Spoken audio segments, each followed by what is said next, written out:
안녕하세요. 전쟁으로 보는 세계사를 설명할 김서영입니다.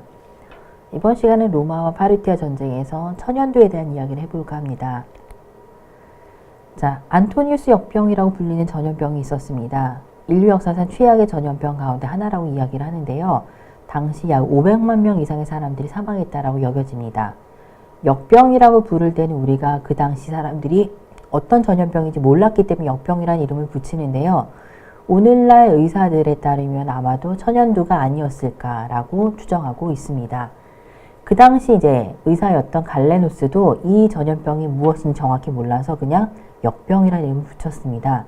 아이러니한 것은 당시 로마를 지배하고 있던 황제였던 안토니우스도 이 역병에 걸려서 사망했다라고 전해지고 있습니다. 자, 안토니우스 역병은 당시 이제 비단길을 통해서 많은 사람들이 오가고 실제로 많은 상품들이 이동하고 이와 더불어서 사람들의 몸에 같이 묻어갔던 전염병이 오가면서 발생했던 그런 전염병으로 알려져 있습니다. 자, 천연두는 기원전 1100년경에 이집트의 미이라에서도 발견되고 있습니다. 천연두 바이러스에서 발병하는 병인데요. 굉장히 강한 전염성을 가지고 있기 때문에 한번 발생하면 수많은 사람들에게 굉장히 빠른 속도로 확산되는 대규모의 유행성 전염병이라고 알려져 있습니다. 우리나라에서는 보통 마마라는 이름으로도 잘 알려져 있는데요. 천연두에 걸리게 되면 얼굴에 이제 마치 수포가 일어나면서 많은 딱지가 생깁니다.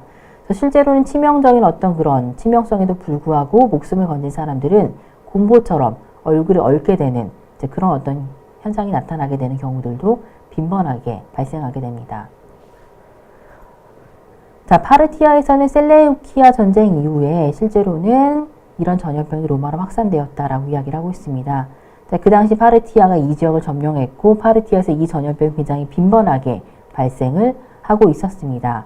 파르티아 군대에서는 이런 전염병이 굉장히 여러 번 발생했었는데요. 이제 이들과 접촉했던 로마 군대의 천연두가 실제로는 빠르게 급속하게 확산되기 시작했고 그러다 보니까 이제 유럽 전역으로 이제 이 천연두가 확산된 것이 아닌가라고 추정해 볼 수 있습니다. 한 가지 흥미로운 것은 실제로 이 전쟁 이전에 로마에서는 한 번도 천연두가 발생하지 않았다라는 것입니다. 그러니까 결국은 전쟁으로 인한 영토 정복이라고 하는 어떤 과대한 그런 욕심이라는 것이 결국은 황제의 목숨까지 앗아가는 굉장히 치명적인 결과를 초래한 것이라고 볼 수 있습니다. 파르티아 군대와 만약에 접촉하지 않았더라면 혹은 이 지역을 차지하려는 정복전쟁이 벌어지지 않았더라면 아마도 로마인들은 천연두를 훨씬 더 나중에 접하게 되지 않았을까라는 생각을 해볼 수 있습니다.